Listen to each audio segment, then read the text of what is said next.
Alright, what up? So I told y'all I had a really, really special guest. It's my absolute pleasure and just so if you notice, man, I almost got speechless for a second. And if you know me, you know I can talk a lot. But it's my main guy. I'm gonna allow him to introduce himself. He's gonna tell you a little bit about him. Get into a lot of what he does, and just really here to give you real game.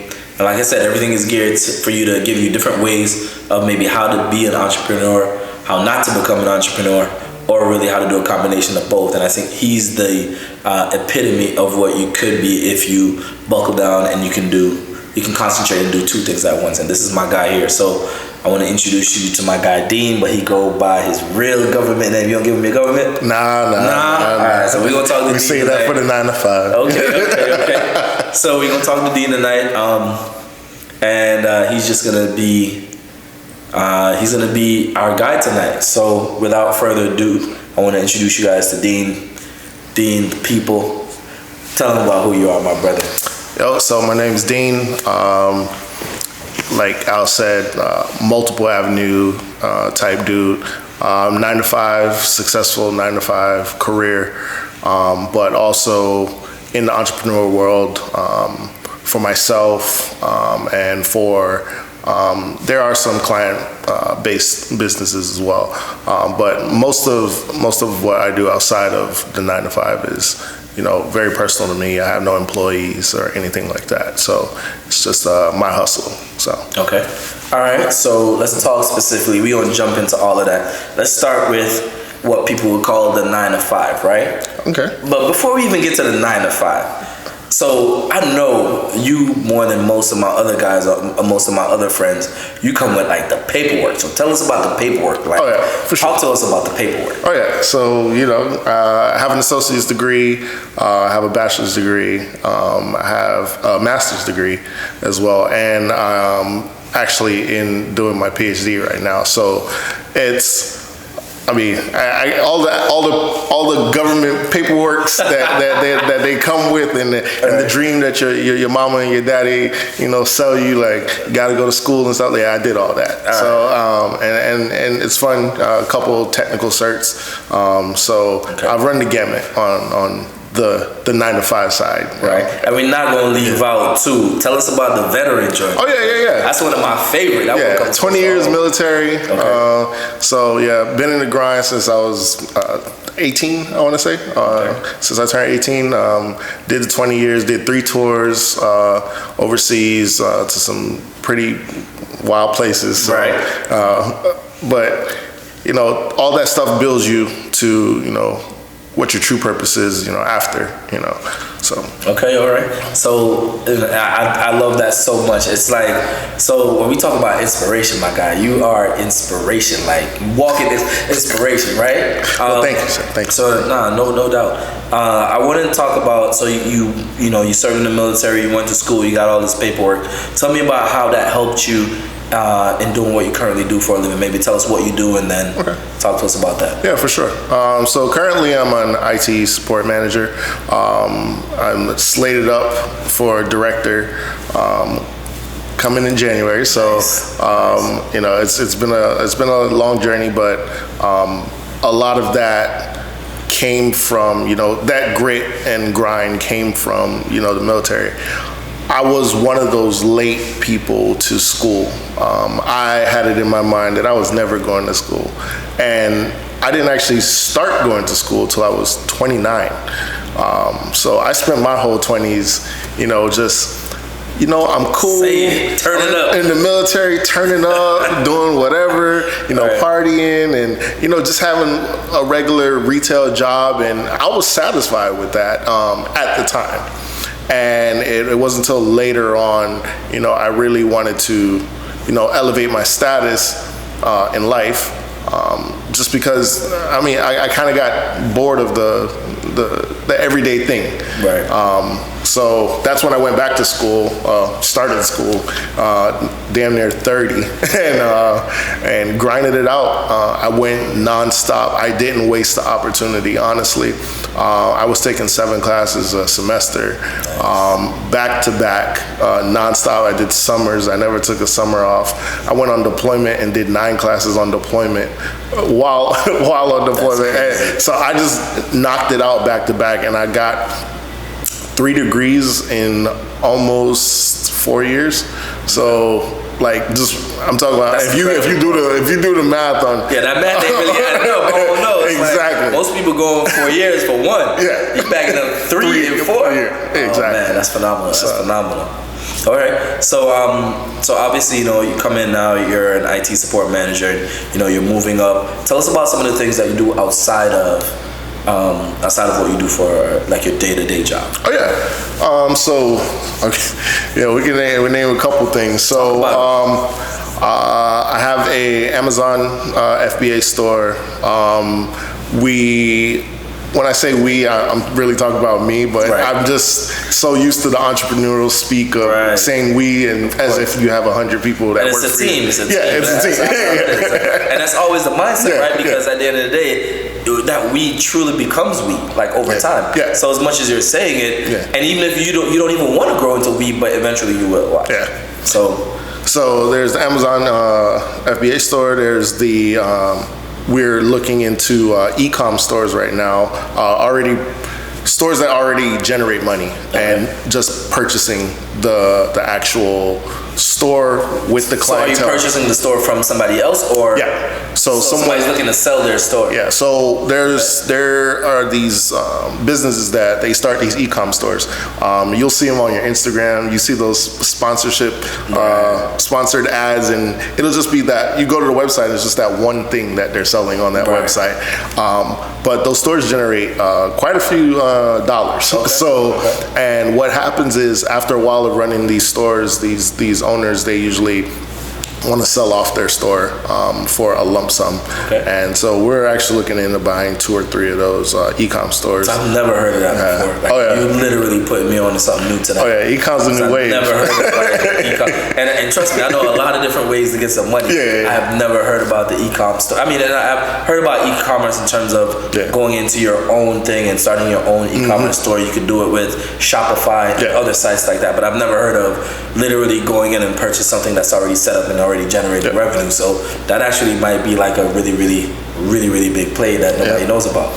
Yeah, I mean it's up and coming right now, and I have a couple friends who have 3 or 4 or 5 e-com stores, and they're generating money on a. How do they base the valuation on those companies though? Because if a guy's making, let's say, $100,000 a year for his store, you can't sell it to me for $100,000. Yeah. So there's an actual market for buying the stores. So you're not just going out finding stores yourself and like, oh yeah, I want to evaluate that company and buy. There's an actual marketplace where you can purchase other e-com stores. And on this marketplace, you'll see the breakdown from the marketplace, the store, that tells you like the value of this business, how good this business is, what kind of money this business is generating, and it breaks down like all the stats for you, and you can kind of compare and contrast and see what kind of business you want to get into, because there's everything. There's beauty, there's healthcare, there's anything you can think of. So if I'm somebody that's getting into this, I'm looking at all the businesses that generate the most revenue with the least amount of expenses, right? And that's just from my raggedy little brain. So is that kind of like the same formula that you would use to determine what kind of business is? And then I'm assuming if the more profitable they are, then the more expensive they are.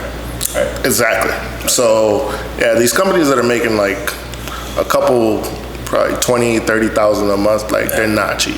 Obviously, for obvious reasons, of course. But I understand the business that those people are in.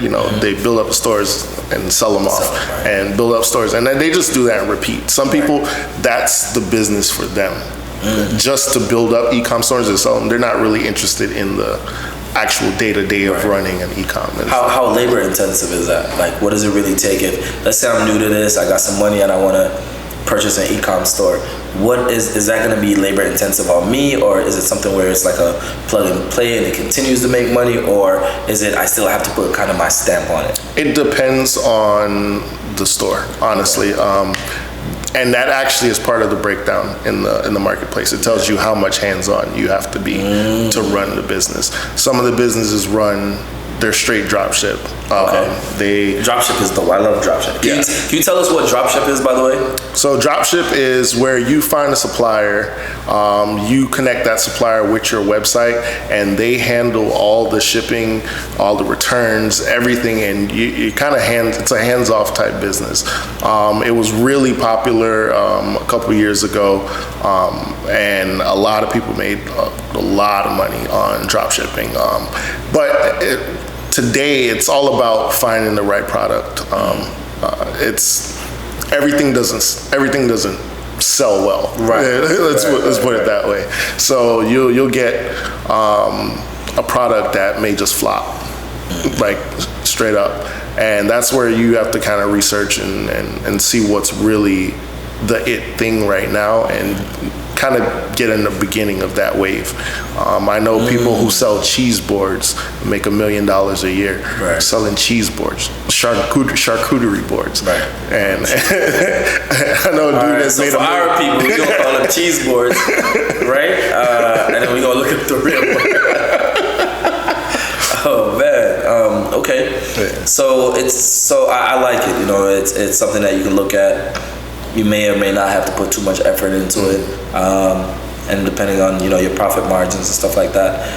What about tax implications, things like that? Like, that revenue is coming in, where your expenses at, where are things that you can expense things off so you don't have a huge tax liability, or is it just different companies obviously have different expenses? These stores are selling just one item, right?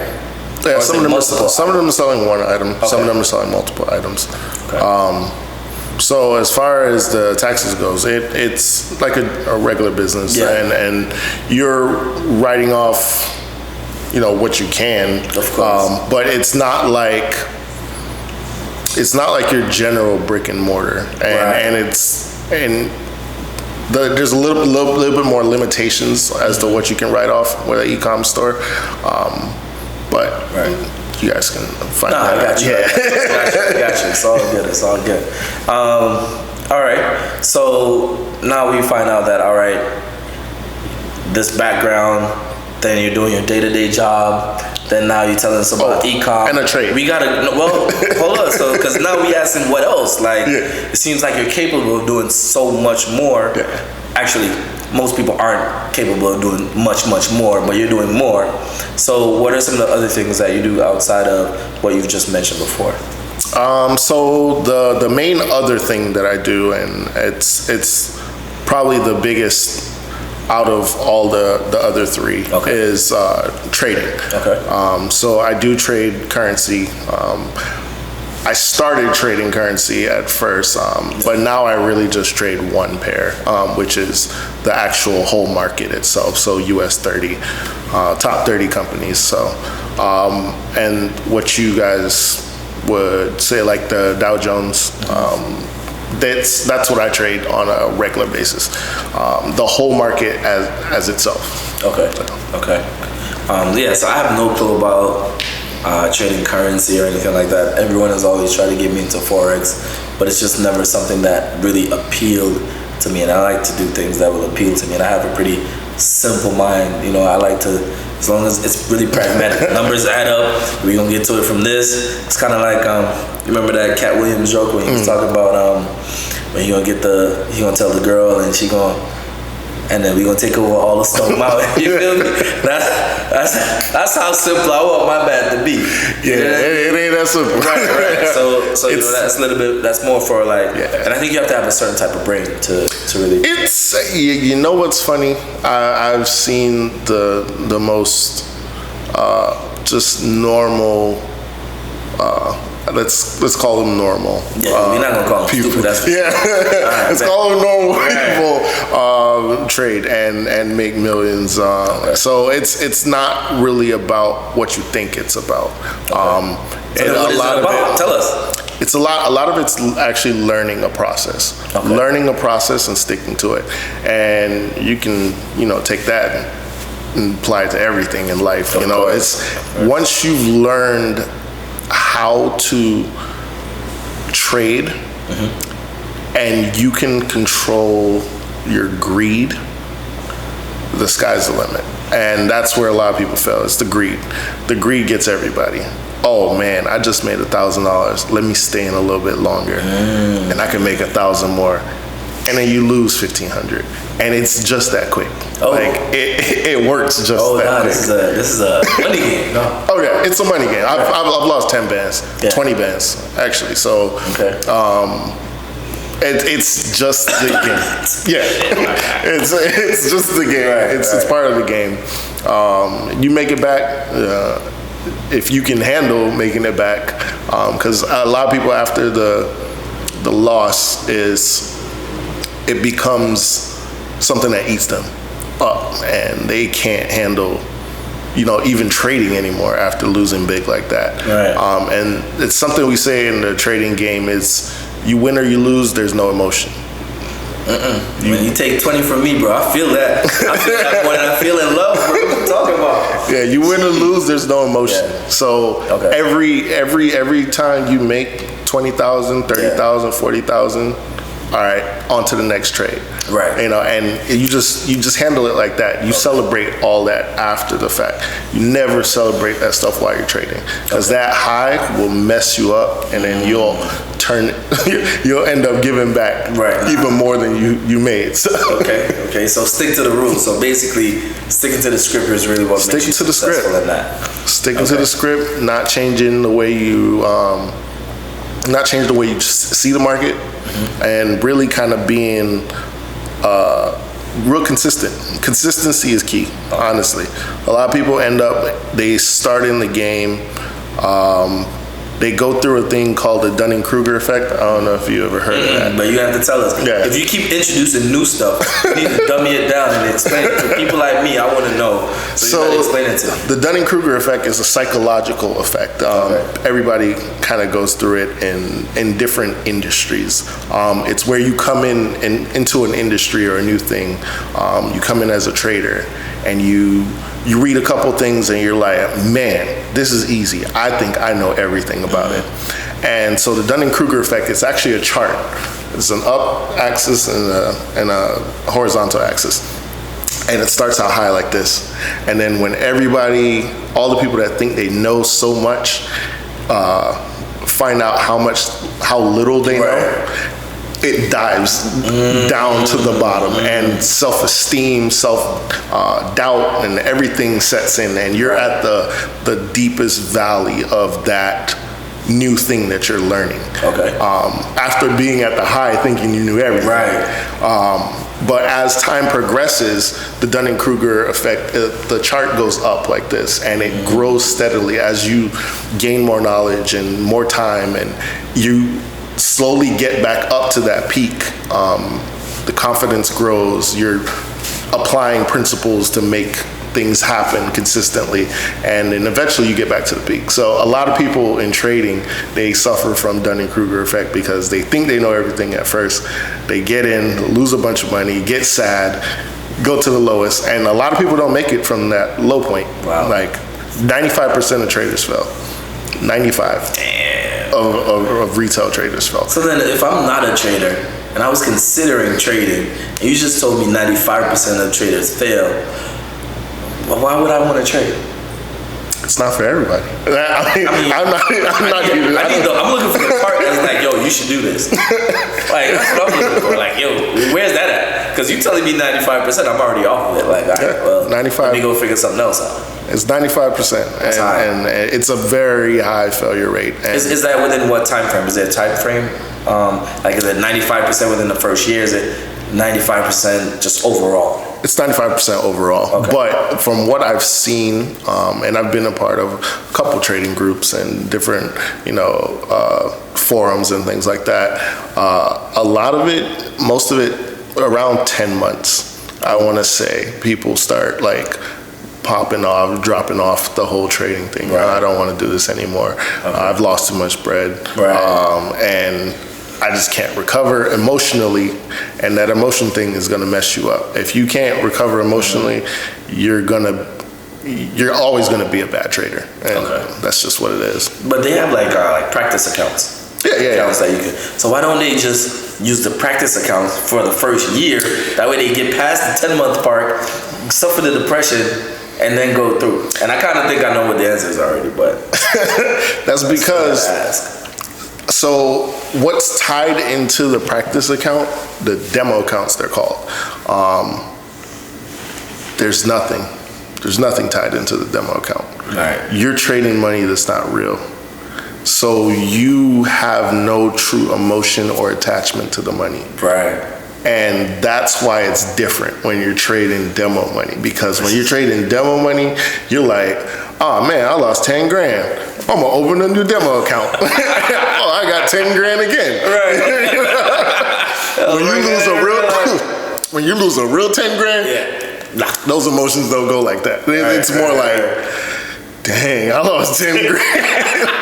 I lost 10 grand. You'll be holding that head. Yeah. Oh my God. Pain in the back of your neck, you feeling it, you know? Man. So worse if you're in a relationship, you gotta tell somebody. Oh, yeah. Like, yo, I just lost our bread. Damn. Yeah. It's cold. I fall and I can't get up. That's tough. So that's the difference between trading demo and trading real. And a lot of, there's mixed reviews from different mentors on what you should do when you're starting out. Some say trade real money straight away. And that way you never get that false hope of, trading. But you can trade small. See, that's the thing with trading. You can trade $1, you know what I'm saying? And if you're able to manage $1 and make that $1 $10 and make that $10 $100, then you grow those principles from a small account. And you apply those same principles to big money, and it works exactly the same.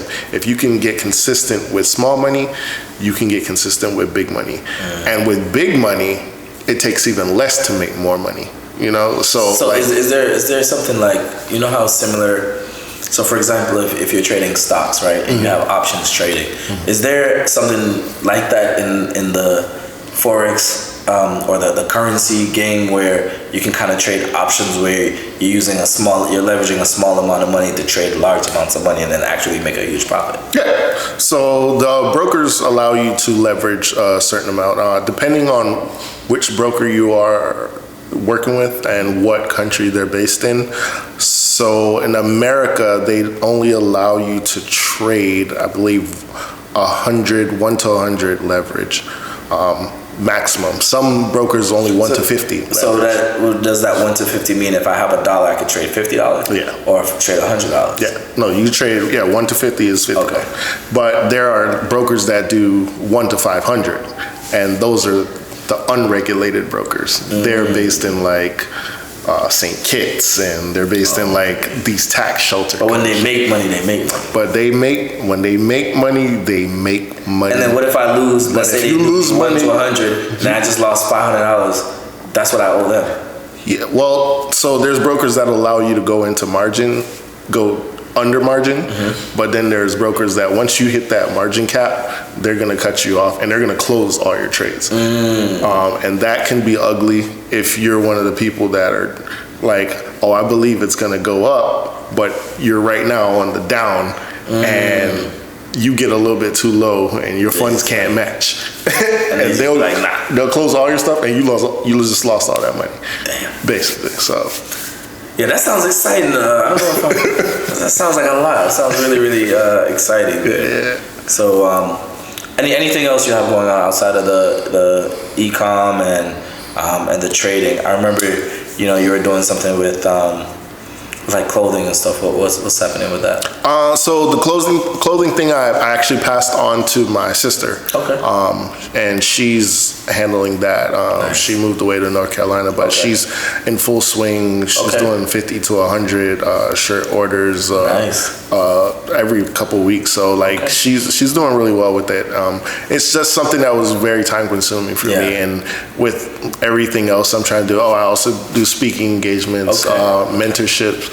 I have a couple mentees that are in college now. Nice. And I just did a speaking engagement last week, Thursday, at FAU. So nice. it's congrats on that. How was it? Pretty good. There was 51.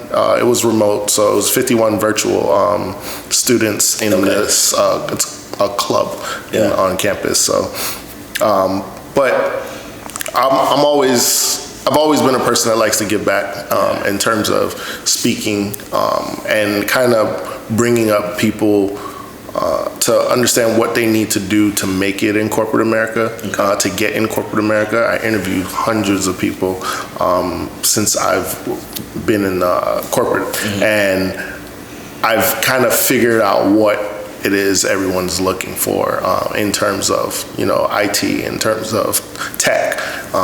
And I pass that knowledge on to, these younger students trying to get into the game. Right. Okay. No, that's really, really dope. So obviously, like I said, I love your story. And you're a big part of my story too, especially, that story I was telling about the tax game. This is who I was talking about, that really kind of put me on to the whole tax game and connected me with the right people and just ensuring that I was good and that will always and forever be remembered, because that's something dope. It's really putting somebody in a position to win. Facts. You know what I mean? Always. And not a lot of people take the opportunity to do that, even though they might have the access, but not a lot of people go out of their way to make that happen. So that's really, really dope. And I appreciate you more than ever for that. I know we're coming up to the end of our discussion. Is there anything else that you want to kind of put out there? If maybe somebody wants to mentor you, how can they get in contact with you? Maybe you want to plug your social media. Tell us, you can find me on social media, Dr. Stu Banks, DRSTEW BANKS. That's my main social for everything. So you can find me on there. But probably a lasting thing in terms of if you're going to do the entrepreneur thing versus the 9-to-5 thing, or if you're going to do the both thing. And that's what they want to know. Which one do you love better? All right. Honestly, I have to say I love them both. Like, I don't have a favorite. I like passive money. I consider trading semi-passive money because I still have to execute the trade. Right. But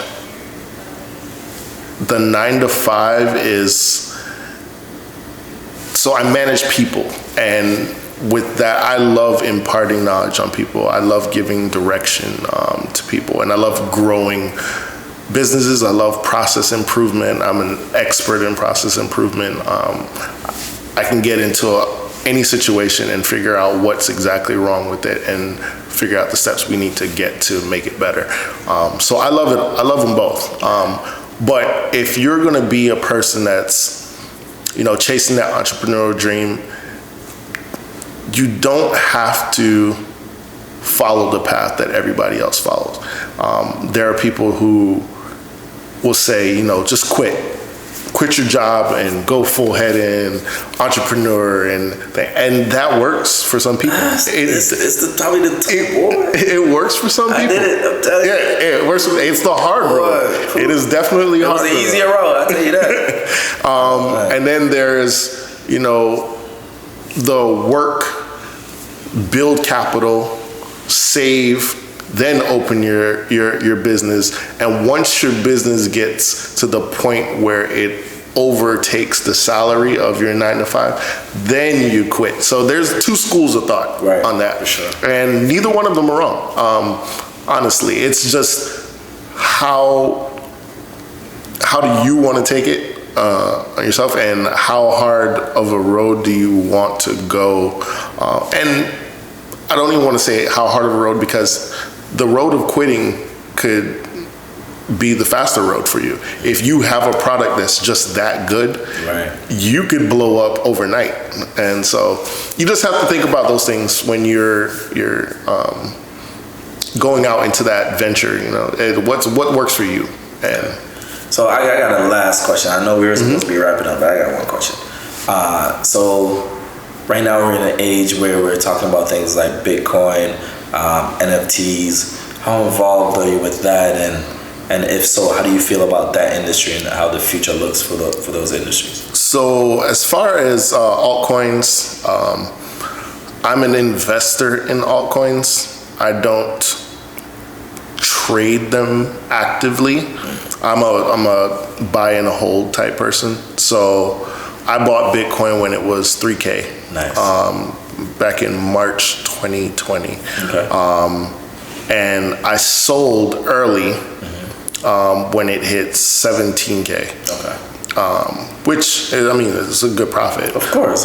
But then immediately after I sold, probably about a month and a half, it went to 60K. Wow. Per coin. So I missed out on a big bag. Yeah. And, you know, I don't try to think of it like that because, you know, everything. You made your money off of it. Yeah, I made money. And look how many people, I remember, bro, I knew people who were, literally when I went to California a few years back, they had the Bitcoin machines, and I didn't really get it at the time, but there were guys that were buying all types of 50, 60 Bitcoins, like, and I bet you those guys are probably like, oh man, if I had just held on to them or whatever, but you know, it's just kind of... you make your bread and you get out, you know, and you just try not to watch the next man's pocket. Man, that stayed in when it was 60. Right, you held it down. Yeah, so, I mean, that's the phase, it's the wave of the future, honestly, unregulated currency. And which seems like they're looking to find a way to regulate it. The government's trying to get their part but of it. I feel like I'm not the brightest dude, but I feel like I don't think they're currency. Like, if I would classify coins, I wouldn't classify them as currency. I would classify them as assets. It's almost, to me, as similar as having a stock might be an asset, right? I could sell that stock and I can make a certain amount of money, right? It's almost like you sell your Bitcoin, but at the end of the day, if you sold your Bitcoin for $17,000, the dollars are the currency and the Bitcoin is the asset. But like I said, I ain't really the brightest dude. I think maybe what the hopes are is that maybe Bitcoin and some of those other coins will replace currency, but I don't know if I see it as a currency yet. But there are businesses out there now that take Bitcoin as their currency. So you're not selling your Bitcoin to buy a product from. Because you buy increments of Bitcoin. You can buy any increment of Bitcoin. So you're actually going into this business and they're like, this is 0.12 Bitcoin. Right. So you're giving them 0.12 Bitcoin, which in essence is a currency.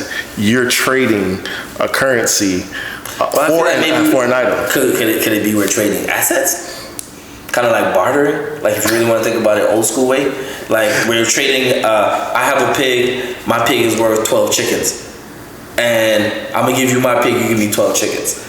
To me, that's more bartering. That's not necessarily currency, right? Because what's backing Bitcoin? What's backing the dollar?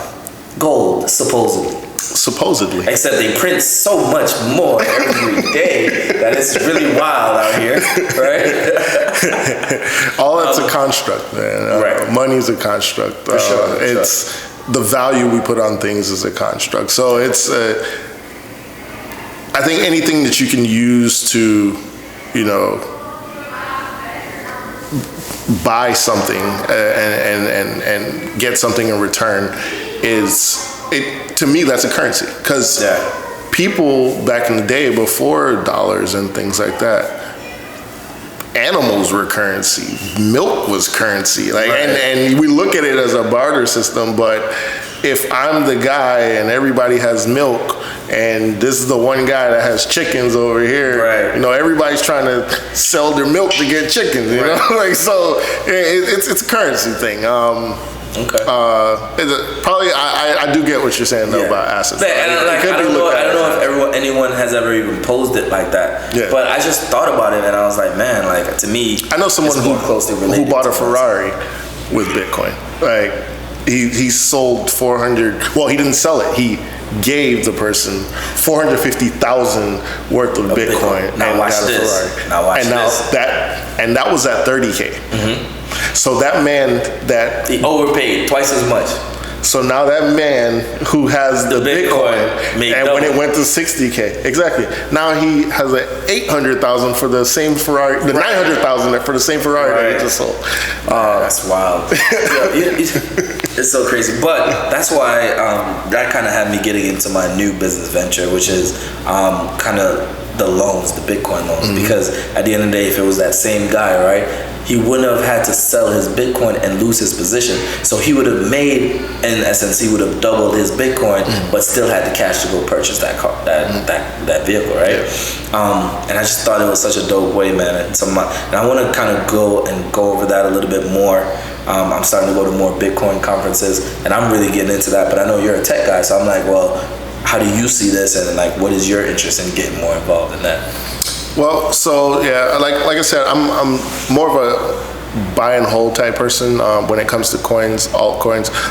They fluctuate a lot, and it's just one of those businesses that you have to be very, very patient in. You drop a stack of money in there, and then you just kind of wait. You let it sit because a lot of these things don't even blow for years. Right, that's true.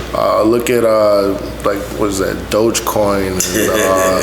That people were waiting a while for that to pop off. Ethereum. Right. Ethereum took a minute to get really hot. They're not even still where they could be because they're what, at maybe, I think today I looked at it, I think it went down a little bit to, I think like 2,500 or something, but it was always fluctuating. They're back up to like 3K right now. Yeah, like 3. So Bitcoin right now is at 40K. They took a 10K drop this week. So like it's one of those things that fluctuates, and you kind of got to hold on to it. And I wonder if there's a science to predict, because all of these things are based on speculation. Yeah. So you can't even, how do you predict the day that I'm going to take a $10,000 hit versus the day I'm going to come up 10 grand? And then should I sell it at 10 grand and then buy when it drops to 5? And then like how do people know how, like, you see, these are a lot of the questions that I have. So there's technical analysis, and then there's sentimental analysis, or they call, what's the other word? So that's kind of like, basically people who, so there's people who trade based on charts, but they're still speculating though. It's more of a science than the speculation, because the thing what you see with the market is, and we say this a lot in trading, the market always comes back to where it was at. Right. And there are certain foundational levels in the market that the market always comes back to. And once you start seeing those patterns in the charts, like, Bitcoin always halts right before 30,000, and then it bounces back, and then it'll come back to 30,000, and then it bounces back. That's because all the buyers are sitting at 30,000, and they refuse to let it go under 30,000. So there's a pocket of buyers there. Okay. And then, so all trading is buyers versus sellers. You'll have a group of sellers, a group of buyers, and the sellers, once it gets to 60,000, they're like, all right, sell, and we're gonna drive the market down. And you'll see that as you're looking at the chart, and you'll notice, you're like, oh, this is where all the sellers are sitting at right here. And so every time you start getting to those points in the chart, you start paying attention.